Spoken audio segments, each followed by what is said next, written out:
नमस्कार किसान भाइयों, लाइव फोन इन कार्यक्रम कृषि दर्शन के आज के अंक में आप सभी का बहुत बहुत स्वागत है। किसान भाइयों, जैसे कि हमें सभी को डॉक्टर ये सलाह देता है कि हर साल प्रति व्यक्ति को डॉक्टर के पास जाना चाहिए, अपने पूरे शरीर का संपूर्ण चेकअप करवाना चाहिए। भाई इससे फायदा ये होता है कि अंदर शरीर में कुछ अगर बीमारी हो तो उसका पहले ही हमें पता चल जाता है और उसका हम निराकरण कर सकते हैं। ठीक इसी प्रकार से हमारे जो कृषि विशेषज्ञ हैं वो हमारे किसान भाइयों को ये सलाह देते हैं कि जब भी आपके खेत खाली हो, जैसे कि अब समय चल रहा है कि आपके खेतों में रबी की कटाई हो चुकी है और अब सभी किसान भाइयों के खेत खाली हैं, इस समय पर अगर हमारे किसान भाई अपने खेत की भूमि का मृदा परीक्षण करवाएं तो उससे फायदा ये होगा कि जो सूक्ष्म तत्व हैं उनकी अगर कमी होगी तो उसका पता चल जाएगा और आगे आने वाले समय में हमारे किसान भाई उस कमी की पूर्ति करके अपने खेतों से भरपूर पैदावार प्राप्त कर लेंगे। तो भाई यही है जानने का विषय आज के अंक में कि किस प्रकार से मृदा का परीक्षण करवाया जाए, उसका महत्व क्या है और उसकी विधि क्या है। अगर आपके मन में इस विषय को लेकर कोई प्रश्न या जिज्ञासा है तो जल्दी से हमारा फोन नंबर नोट कर लीजिए, जो कि है 0755266049। साथ ही साथ हमारा टोल फ्री नंबर 1800233040। आपके प्रश्नों का हमें इंतजार रहेगा, लेकिन उससे पहले आइए मिल लेते हैं हमारे आज के विशेष अतिथि से, जो कि हैं डॉक्टर शेखर सिंह बघेल जी।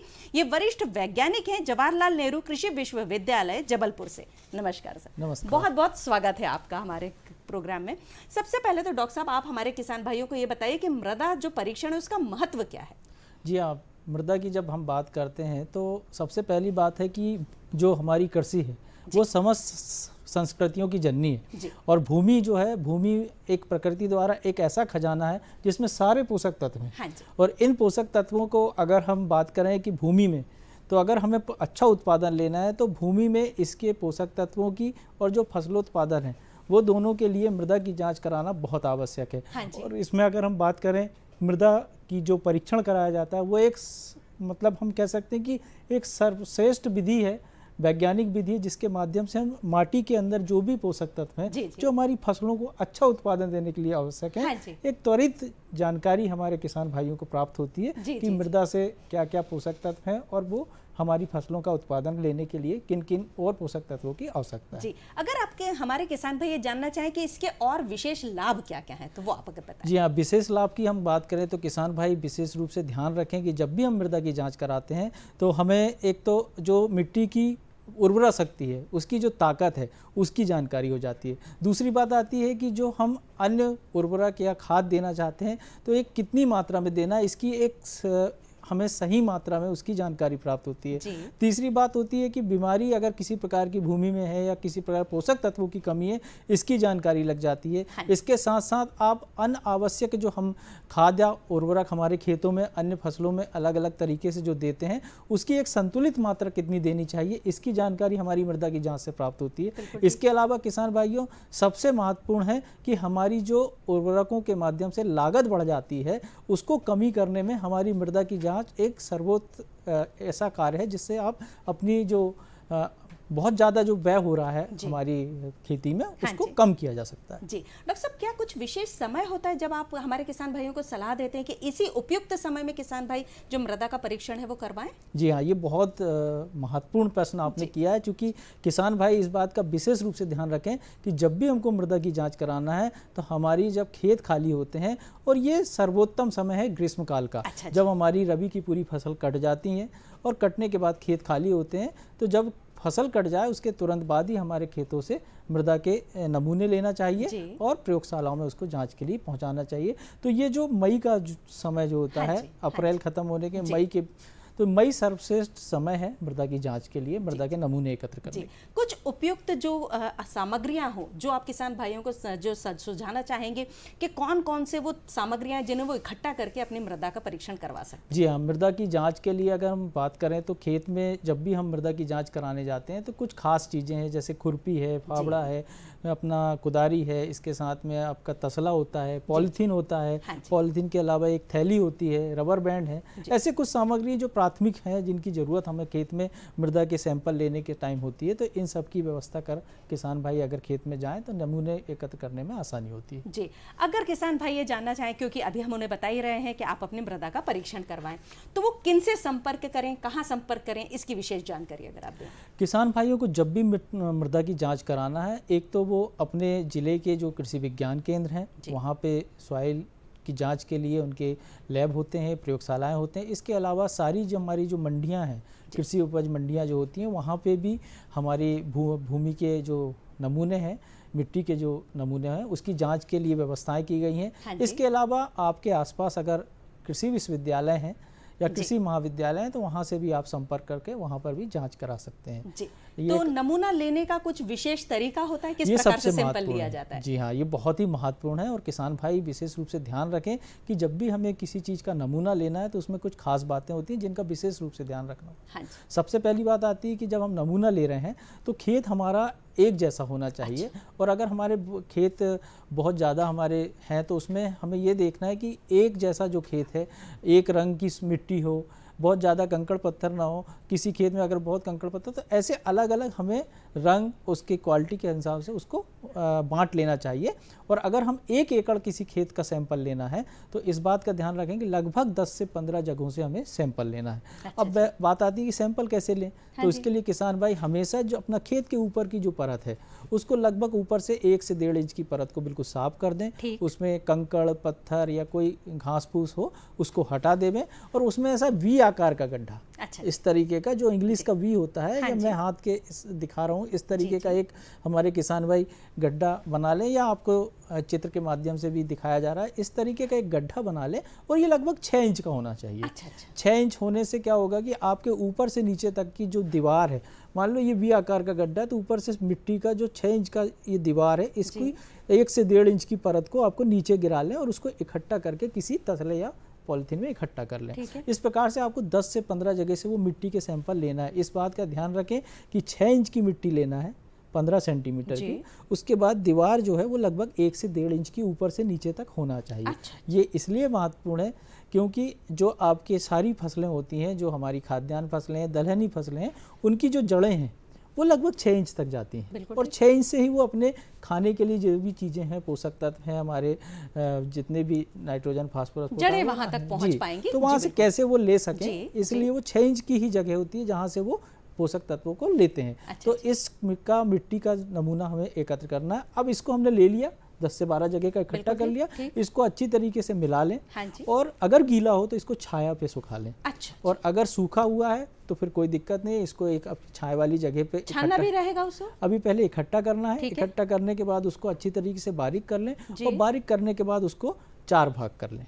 4 भाग करके उसके आमने और सामने का एक भाग उसको हटा देवें और जो 2 भाग बचे उसको अच्छी तरीके से डॉक्टर साहब, ये जो स्क्रीन पर चल रहा है ये क्या चीज रखी है? ये जीपीएस बेस मृदा परीक्षण की बात की जा रही है। जो आजकल आप देखते हैं कि ग्लोबल पोजेसिंग सिस्टम, आजकल जीपीएस बेस मृदा की जांच की जाती है, ताकि अभी जो आपके खेत के नमूने लिए उसकी जांच करने के बाद खेत में क्या आज की स्थिति है, आज से 5 साल बाद आपकी मिट्टी में क्या बदलाव आएगा, उस पर्टिकुलर जीपीएस सिस्टम के अनुसार, मतलब अक्षांत और देशांत के अनुसार जिस खेत में मिट्टी आपने ली थी उस खेत में अगर 5 साल बाद हम उसी जगह पे जाएं तो उस जगह की मिट्टी में कितना बदलाव आया है। अच्छा, बिल्कुल पोषक तत्वों में, ये देखने के लिए अब हम जीपीएस बेस्ड सॉइल सर्वे, ये बिल्कुल नई टेक्नोलॉजी है। जी हाँ, इसका भी उपयोग करते हैं। तो मैं बता रहा था कि सैंपल आपने 4 भाग किया, आमने सामने के 2 भाग हटा दिए, 2 भाग को आपने फिर से मिलाया, उसके बाद फिर उसके 4 भाग किए, फिर एक आमने सामने के 2 भागों को हटा दिया। इस प्रकार से 3 से 4 भाग, मतलब चतुर्फल जो विधि है इसका इस्तेमाल करते हुए आमने सामने के जब हम सैंपल हटाते हैं 4 भाग करके, तो आखिर में आपका लगभग आधा किलो सैंपल बचेगा।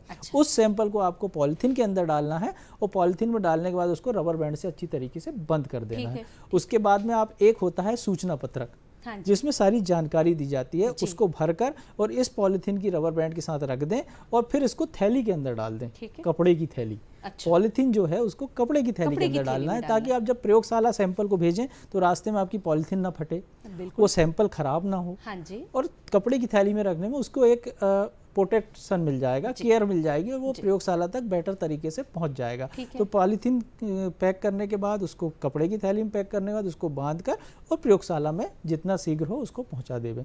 इसके बाद वहाँ पे जांच होती है और आपको जो मृदा स्वास्थ्य पत्रक मिलता है उसके माध्यम से हमारे किसान भाइयों को बेहतर तरीके से उसमें सारी जानकारी दी जाती है, बहुत ही सरल तरीके से बताई जाती है। आपकी गेहूं की फसल है तो क्या क्या पोषक तत्व होने चाहिए, संतुलित मात्रा में क्या क्या देना है, ताकि आपकी मृदा की जो उर्वरता है वो भी बनी रहे और फसल उत्पादन भी बेहतर तरीके से। इसको हम किसान भाइयों को इस प्रकार से समझा सकते हैं कि जैसे कि हमारे घर में भी जो छोटे बच्चे होते हैं उनका भी जो हेल्थ कार्ड होता है उसी तरीके से सॉइल हेल्थ कार्ड बन जाएगा।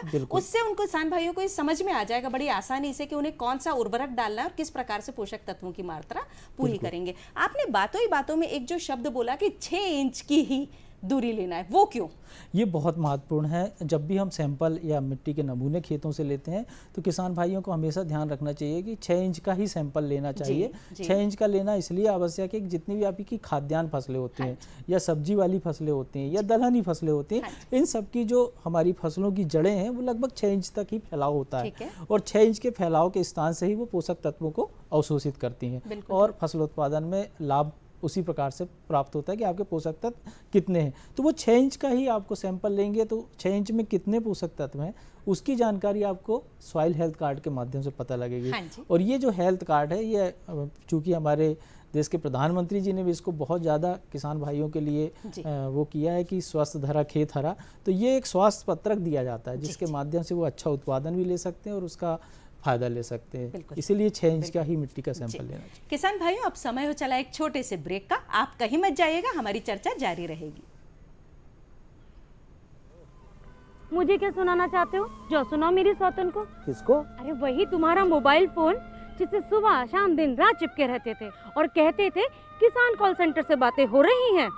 अच्छा ये बात है। हाँ क्यों, क्या हुआ? अब बात नहीं होती क्या? अब तो झट से बात हो जाती है। संबंधी समस्याओं का अपनी भाषा में तुरंत हल पाने के लिए पूरे भारत में किसी भी फोन से हेल्पलाइन नंबर पर संपर्क करें। किसानों का दोस्त किसान कॉल सेंटर।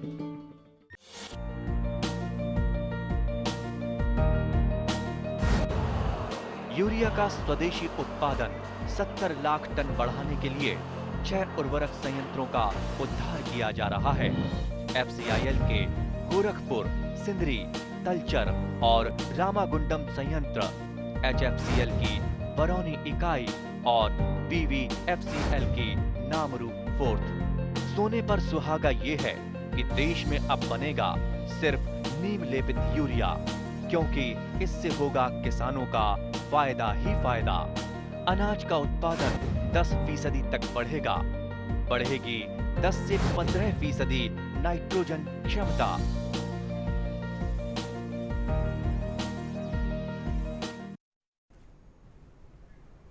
किसान भाइयों, ब्रेक के बाद आप सभी का एक बार फिर से बहुत बहुत स्वागत है।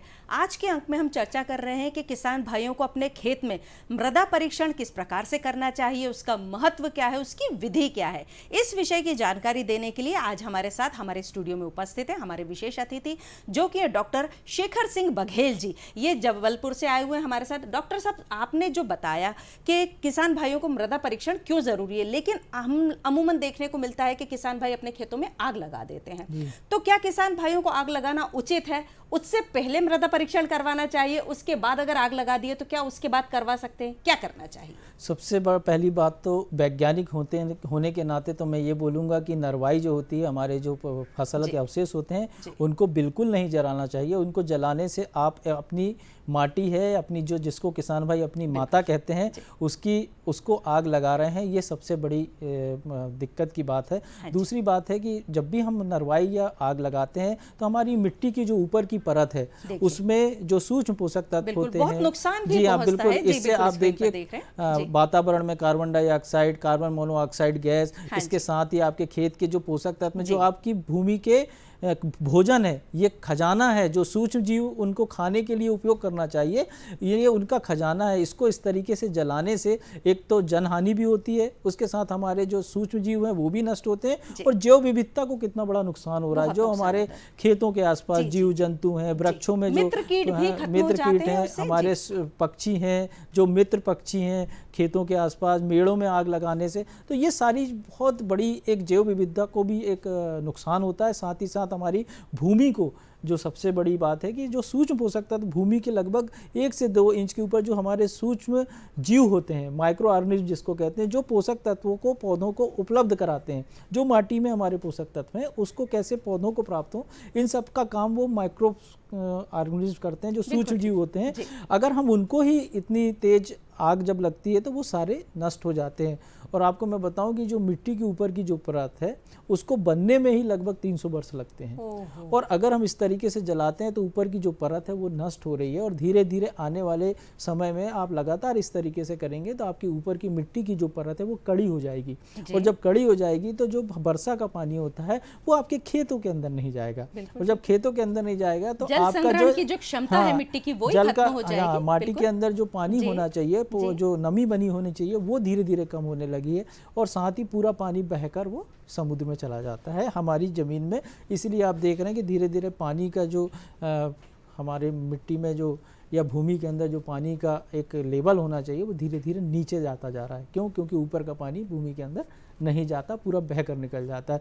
तो ये बहुत महत्वपूर्ण बातें हैं, किसान भाइयों को ध्यान देना चाहिए। इसके बहुत से उपाय हैं, चाहे तो आप खेतों में डिकम्पोजर उपयोग कर सकते हैं, उससे आपकी पूरे अवशेषों को एक जगह इकट्ठा करके उसको अच्छी तरीके से मतलब गलाकर उसकी खाद बना सकते हैं। कंबाइन हार्वेस्टर के बाद में कुछ SMS सिस्टम है जिसके माध्यम से हम भूसे को तैयार करके और ट्रैक्टर के माध्यम से उसको पीछे एक बॉक्स लगा होता है और वो SMS सिस्टम होता है जिसके माध्यम से हमारे किसान भाई भूसा बनाकर अपने जानवरों के लिए एकत्र कर सकते हैं। इसके अलावा खेतों में और भी हम मल्चिंग के द्वारा पूरे हमारे जो अवशेष हैं फसलों के उसको खेतों में मिला सकते हैं, गहरी जुताई करके अंदर वो चले जाएंगे और वही तो चीज बिल्कुल ये जो मुझे लगता है आगे आने वाली जो फसल है उसके लिए वो पोषक तत्व के रूप में डिकम्पोज होकर वो पोषक तत्व प्रदान करते हैं। और ये बहुत महत्वपूर्ण हमारे फसल का एक महत्वपूर्ण कार्य है जिसके माध्यम से वो लाभ ले सकते हैं। ये बहुत अच्छा सिस्टम देखिए आपके इसमें बढ़िया आपके 1 से 1.5 फीट का जो फसल अवशेष है इसको काट कर जलाने की जरूरत ही नहीं पड़ेगी अगर किसान भाई इसको प्रयोग में ले आएंगे। एक अतिरिक्त आमदनी का जरिया है किसान भाइयों के लिए। इससे आप भूसा बेचकर एक अतिरिक्त लाभ कमा सकते हैं। गेहूं काटने की जो पुआल है वो भी तो बिकती है और बहुत अच्छे मूल्य भी मिल सकते हैं। बिल्कुल, और इसके बहुत से उपयोग हैं आजकल। तो इन पुआलों का अगर आप किसान भाई थोड़ा सा जागरूकता के साथ इधर आसपास लोगों से संपर्क करें तो आजकल इनके पत्तल वगैरह भी बनाए जा रहे हैं, कटोरियां बनाई जा रही हैं। तो ये फसल अवशेषों का उपयोग अन्य चीजों में भी किया जा रहा है, गत्ते बनाए जा रहे हैं। जहां तक मुझे जानकारी है कि गेहूं का जो भूसा है वो हमारे जो किसान भाई एक अतिरिक्त आय जब लेते हैं और वो जब लगाते हैं मशरूम तो वहां पर भी तो वो खरीद लेते हैं, तो वहां पर भी उनको एक अतिरिक्त आय मिल सकती है। मशरूम के लिए तो ये बहुत महत्वपूर्ण आदान है क्योंकि मशरूम जो भी हम तैयार करते हैं उसमें भूसे का उपयोग बहुत आयात में होता है और भूसे के बगैर मशरूम का उत्पादन नहीं किया जाता क्योंकि उसका जो तैयार किया जाता है बंडल जो कहते हैं हम उसका, वो भूसे में ही तैयार के उसी में उसके माइसेलियम बढ़ते हैं और उसी के अंदर हमारे दाने डाल के और उनको तैयार किया जाता है मशरूमों का। तो निश्चित रूप से भूसे का उपयोग बहुत आयत में होता है, लेकिन थोड़ा सा किसान भाइयों को एक्स्ट्रा, या हम कहते हैं जब भी हम कोई काम एक्स्ट्रा करते हैं तो ही हमें उसका लाभ मिलता है। हम थोड़ा सा अगर शॉर्टकट अपनाते हैं तो उससे प्रकृति को भी नुकसान हो रहा है, आपकी भूमि को भी नुकसान हो रहा है और जनहानि भी हो रही है। इस बात को ध्यान रखते हुए डॉक्टर साहब, मान लीजिए कि किसी किसान भाई ने आग लगा ही दी है अब, तो क्या आप उन्हें सलाह देंगे कि आगे चलकर उन्हें मिट्टी परीक्षण करवाना है, क्यों करवाना है कि वैसे नहीं तो करवाना? जलाने के पहले ही मिट्टी का परीक्षण कराना चाहिए, जलाना तो बिल्कुल नहीं चाहिए। मैं बार बार कह रहा हूँ कि जलाना नहीं चाहिए, लेकिन अगर आपने कई बार ऐसा होता है कि आग लग गई लेकिन उसके बाद आप बाद में मिट्टी के सैंपल कलेक्ट कर सकते हैं, उससे कम से कम आपके पोषक तत्वों की कुछ जानकारी तो मिल ही सकती है। जी, कुछ विशेष सावधानियां भी बरतनी पड़ती हैं किसान भाइयों को हाँ, जब वो मृदा परीक्षण करवा रहे हैं? बिल्कुल ये बहुत महत्वपूर्ण है। किसान भाई हमेशा ध्यान रखें कि जब भी आप बुआई कर रहे हैं तो उसके पूर्व जो आपने खाद या उर्वरक है उन स्थानों पे जहाँ पे रखते हैं वहाँ से मिट्टी के नमूने बिल्कुल ना लेवें। कभी भी किसी वृक्ष या नाली के आसपास से आपको वृक्ष के नीचे से या जहाँ पे पानी की सिंचाई की नालियाँ बनी हुई हैं उसके आसपास से मिट्टी के नमूने बिल्कुल नहीं लेना चाहिए। कभी भी जब मिट्टी के नमूने एकत्र कर लें तो उनको किसी भी इस प्रकार के या कोई खाद का पैकेट है या कोई उर्वरक रखने की बोरी है, इनमें आपको सैंपलों को नहीं रखना चाहिए। इसके अलावा कभी भी मृदा नमूना अगर आपका नमी से युक्त है तो उसको धूप में ना सुखाएं, किसी छायादार स्थान में ही सुखाना चाहिए। इस प्रकार से कुछ महत्वपूर्ण चीज़ें हैं जो किसान भाइयों को ध्यान रखना है। जब भी आप सैंपल का इकट्ठा कर लेते हैं तो उसको अच्छी तरीके से तैयार करके और उसको पॉलीथीन के अंदर पैक करके और उसको एक कपड़े की थैली में रखकर ही प्रयोगशाला में भेजें, ताकि आपका जो सैंपल है उसका बेहतर जांच के बाद अच्छा सॉइल हेल्थ कार्ड का तैयार कर आपको प्राप्त हो सके। इसके अलावा एक सबसे महत्वपूर्ण सूचना पत्रक, जी जो वही आपने मेरे भी मन में चल रहा था कि जी। जैसे ही आपने बोला कि सूचना पत्रक भरना चाहिए, तो उसको आप किसान भाइयों को कैसे समझाएंगे कि उसको किस प्रकार से भरना चाहिए? सूचना पत्रक में खासकर ये बात होती है कि किसान का नाम, खसरा नंबर, खेत जो उसका है उसका एक पर्सनल आइडेंटिफिकेशन होता है खेत का, कई बार कि वो कुएं वाला खेत या बिजली के खंभे के पास वाला हाँ खेत जी। या कोई बरगद के झाड़ के पास वाला खेत, इस जी। तरीके के आइडेंटिफिकेशन होते जी, हैं। जी, तो जी। किसान भाई अपने उस कार्ड में, सूचना पत्रक में ये जरूर लिखे। इसके अलावा ये भी लिखे कि वो आपका सिंचाई वाला खेत है या बिना सिंचाई वाला, मतलब पानी की पानी की उपलब्धता है। उपलब्धता हाँ, कितनी होगी पिछले उसमें? वर्ष आपने जी। कौन कौन सी फसल लगाई थी, कौन कौन सी खाद दिया है, हाँ जी। कौन कौन से उर्वरक उसमें आपने डाले हैं, इसके अलावा कौन से कीटनाशक हैं या खरपतवार नाशक हैं या किसी प्रकार की और भी कोई भी आपने अगर दवाइयाँ उपयोग करी हैं तो उसकी जानकारी उसमें दें। और आगामी समय में उन खेतों में आपने किन किन फसलों का लगाने की प्लानिंग करी है उनके बारे में ज़रूर लिखना चाहिए, ताकि आपको उनकी सारी जानकारी आपको सॉइल हेल्थ कार्ड के माध्यम से प्राप्त हो सके। जी, जैसे कि आपने बताया था पहले भी कि किसान भाई जो हैं वो अपने पड़ोस के जो भी हैं उनके कृषि विज्ञान केंद्र वहाँ से संपर्क कर सकते हैं और वहीं से उनका जो मृदा परीक्षण का है वो कार्य हो सकता है। लेकिन क्या कुछ जानकारियाँ भी कृषि विज्ञान केंद्रों से प्रेषित होती है इनके लिए, किसान भाइयों के लिए, कि जिनको जानकर उन्हें पता चले कि हाँ कभी कभी हमें याद नहीं रहता कि हमें कब करवाना है, तो क्या कुछ जो आजकल संचार के जो माध्यम है उनसे भी पता चल सकता है किसान भाइयों को? किसान भाइयों को मैं एक विशेष जानकारी देना चाहूँगा कि मध्य प्रदेश के हमारे सारे विश्वविद्यालय के अंतर्गत जो कृषि विज्ञान केंद्र हैं जी, जी। वहाँ पर एक SMS सिस्टम चलता है। अच्छा, जी। जिसको आपके व्हाट्सएप के ग्रुप भी बने हुए हैं। इसके साथ ही SMS सिस्टम के माध्यम से लगभग हजारों किसानों को एक साथ ये जानकारी पहुँचा दी जाती है कि वो मिट्टी के नमूने इस वक्त ले लें, नरवाई ना जलाएं, कौन से डिकम्पोजर का उपयोग कर सकते हैं। ये सारी जानकारी समसामयिक उनको प्राप्त होती है। उड़द मूंग का समय चल रहा है तो कौन सी किस्मों का उपयोग करें, कब बुआई करनी चाहिए, पानी कब देना है, कीटनाशक कब डालना है, या जैविक खेती के कुछ खास मुद्दे हैं, उन विषय पर समय समय पर उनको जानकारी प्रेषित की जाती है इलेक्ट्रॉनिक माध्यम से। इसके साथ ही पेपरों में भी ये जानकारी लगातार दी अच्छा जाती जी, है, जी। तो वो पेपर के माध्यम से भी पढ़ सकते हैं। इसके अलावा आपका जो ये हमारा दूरदर्शन के कार्यक्रम, इसमें भी ये विशेष रूप से दी जाती जी, है। जी, जी। साथ ही अन्य प्रकार से भी जो हमारे मैगजीन हैं या पत्रिकाएं हैं कृषि से संबंधित, उसमें भी किसान भाइयों को जानकारी दी जाती है। इसके अलावा किसान भाई तो आजकल पूरे सभी हमारे गांव में मोबाइल पहुंच चुका है, तो आपके लिए एक सबसे बढ़िया सुविधा है किसान कॉल सेंटर, जी जी जी। जो कि हमारे देश में बहुत अच्छे से वर्क कर रहा हाँ है। जी। उसके माध्यम से आप किसान भाई फ्री में कॉल करके और जानकारी ले सकते हैं कि इस वक्त वो कौन कौन सी आपको कृषि संबंधित जानकारी करना चाहिए, इसके विषय में जानकारी प्राप्त कर सकते हैं। इसके लिए आप चाहें तो एक किसान कॉल सेंटर का नंबर भी है जो हाँ टोल फ्री है, उसको भी आप लिख सकते जी। हैं 1800 180 1551। जी। ये एक नंबर है जो हमारे जी, किसान आप भाई एक और बार फिर से बोल दीजिए जिससे कि हमारे किसान भाई इसको जो है जी। नोट डाउन कर ले और किसान भाइयों को जरूर ही अपनी जो भी समस्या है उनको किसान कॉल सेंटर से अपनी समस्याओं का समाधान प्राप्त कर सकते जी। हैं। जी, बताइए। 1800 180 1551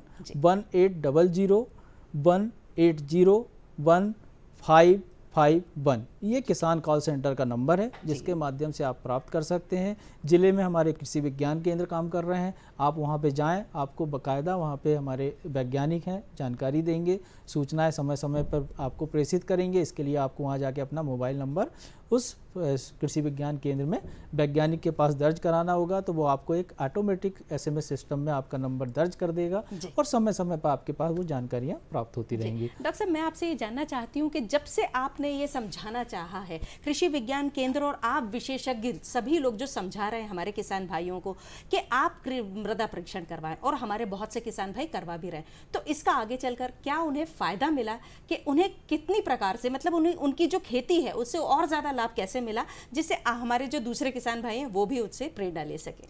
जी, सबसे पहली बात है कि किसान भाई धीरे धीरे जागरूक तो हो रहे हैं, साथ ही उसी के हिसाब से उसका उपयोग भी कर रहे हैं।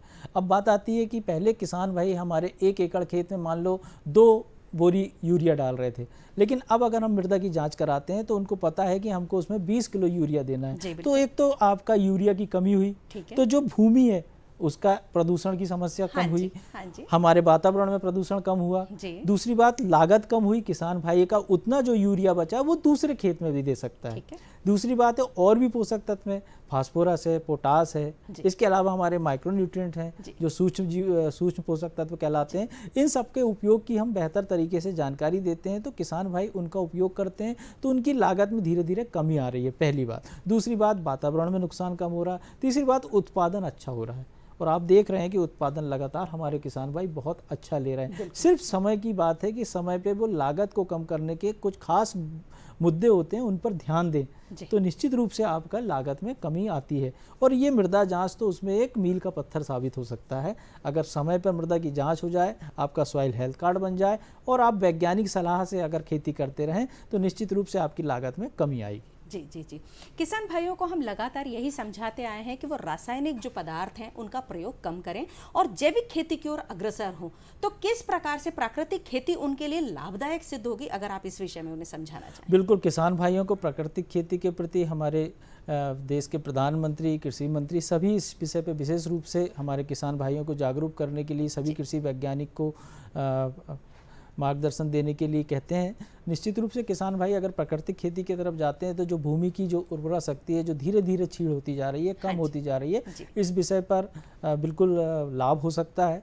दूसरी बात है कि इसके अलावा अभी देख रहे हैं कि प्राकृतिक खेती के साथ साथ कुछ चीज़ें जो हैं वो उपलब्धता की कमी होने के कारण किसान भाई नहीं अपना पाते, तो इसके लिए कुछ वैकल्पिक है, जैसे जैविक खेती की भी बात की जाती है। तो उसमें हमारा जैव उर्वरक जो है, बायो फर्टिलाइजर जिसको कहते हैं, जिसका हम कहते हैं टीका लगाना। जैसे आप जानते हैं कि कोई महिला अगर टीका लगाती है तो कितनी सुंदर हो जाती हैं और सुंदरता दिखाई देती है। इसी प्रकार भूमि में अगर हम बीजों में या हमारी भूमि में टीका लगा दें तो हमारी भूमि भी सुंदर और अच्छी होती है। निश्चित रूप से ये जैव उर्वरक जो हैं वो टीके हैं और हमारी भूमि की सुंदरता और गुणवत्ता को बढ़ाते हैं। तो हम अगर जैव उर्वरक की तरफ जाएं, चाहे वो कोई भी फसल हो, चाहे वो दलहनी फसल हो या धान्य फसल हो या हमारे क्या कहते हैं इसको, सब्जी वाली जो फसलें हैं, उन सब के लिए विभिन्न प्रकार के जैव उर्वरक हैं जो हमारी भूमि के लिए भी उपयुक्त हैं, साथ ही वातावरण के लिए भी, और सबसे बड़ी बात है कम लागत में, बहुत कम नॉमिनल चार्ज में आपको प्राप्त हो जाते हैं और फसल को अच्छा लाभ देते हैं। इसके अलावा बहुत से प्राकृतिक खेती के जो हम आदान बताए, जैसे अब नरवाई की ही बात हम कर रहे थे, तो प्राकृतिक खेती का सबसे महत्वपूर्ण तो यही है कि अगर हम इस नरवाई को जलाना बंद कर दें और इसके जो अवशेष हैं इनको एकत्र कर लें और इसकी खाद बनाएं, तो ये प्राकृतिक खेती के लिए वरदान है। तो किसान भाइयों को इन सब चीज़ों की ओर धीरे धीरे आना होगा और अपने आसपास कृषि विज्ञान केंद्र, कृषि विश्वविद्यालय या किसान कॉल सेंटर हैं, कृषि के हमारे अधिकारी हैं, इन लोगों से अपने संपर्क बढ़ाने पड़ेंगे और इन संपर्कों के माध्यम से थोड़ी सी जागरूकता किसान भाइयों को लानी पड़ेगी। डॉक्टर साहब, चलते चलते जल्दी से आप हमारे किसान भाइयों को ये बताइए कि जैसे कि वो कृषि विज्ञान केंद्र में मृदा परीक्षण के लिए अपनी सूचनाएं प्राप्त कर सकते हैं, और कौन कौन सी जानकारियां उन्हें मिल सकती है? जी, हमारे किसान भाइयों को सभी फसलों से संबंधित उत्पादन तकनीक की जानकारी, इसके साथ साथ युवा जो किसान हैं उनको स्टार्टअप कैसे तैयार करने हैं उस विषय पे जानकारी प्राप्त कर सकते हैं। इसके अलावा हमारी जो महिला किसान हैं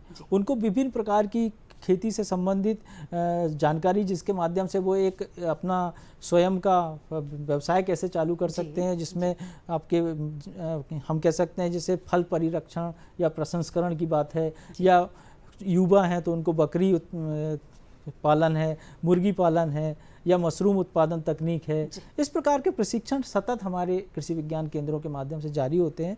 और इसके साथ साथ डॉक्टर साहब, मैं आपको रोकना चाहूँगी क्योंकि हमारे पास अब जो है हमारी घड़ी बोल रही है कि समय पूर्ण हो चुका है।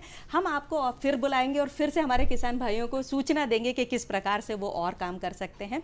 आप आए हमारे स्टूडियो में, उसके लिए बहुत बहुत धन्यवाद। नमस्कार। किसान भाइयों, आज हमने जाना कि किस प्रकार से मिट्टी परीक्षण आपके लिए लाभदायक सिद्ध हो सकता है। अगर आप हमारा आज का ये अंक देखना भूल गए हो तो कल सुबह 7:30 पर पुनः प्रसारण आप देख सकते हैं। अगले अंक में फिर होगी मुलाकात कुछ अन्य कृषि संबंधित जानकारियों के साथ। तब तक के लिए मुझे आज्ञा दीजिए। नमस्कार।